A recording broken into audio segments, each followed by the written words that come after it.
I'm joined now in Tel Aviv by Anita Friedman. She's the chairperson for WIZO. Thank you so much, Ms. Friedman, for being with us this hour. It seems to go without saying that part of the problem for women and men to report violence during this time is the issue of privacy. People are all contained together at the same home. Do we need new measures for people, especially women, during this time to maybe make their voices heard?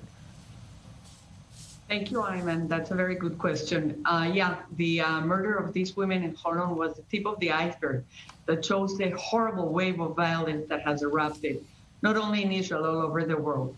Here, we have a few measures that women can use.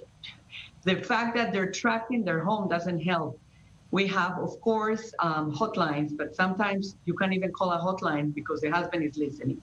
So what the state of Israel has created now is two, what we call silent lines. One is 100, number 100 for the police, where the woman can call and leave the telephone on, and the husband doesn't have to know that she's doing this. The other one is a 118 line for the welfare.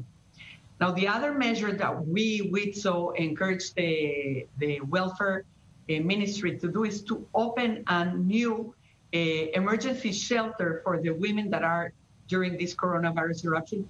You cannot take a woman from her house and take her straight to a shelter. So we have opened in-between shelter, what we call, to put these women for 2 weeks in this shelter until we find her a different place.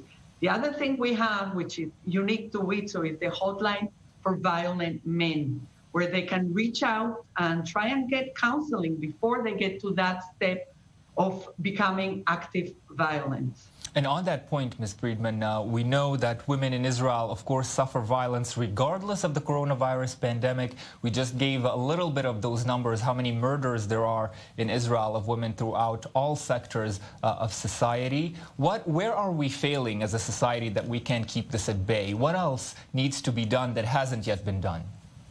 You're absolutely right. This is a problem that has to be approached as a societal problem.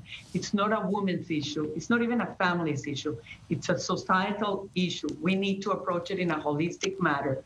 What do I mean? On the one hand, the punishments and the enforcement has to be stronger. On the other hand, we need to open more of these kind of emergency shelters for women. And on the third side, we have to take care of the family before this happens.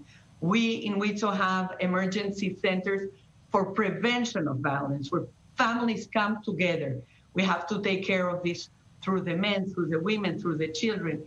It has to become a priority for the society. It has to be recognized as a societal sickness, and it has to be addressed in a holistic way. And of course, we hope that anyone who is in need of help and is listening to this interview will reach out. Anita Friedman, thank you so much for the work that you do and for joining us this hour to discuss.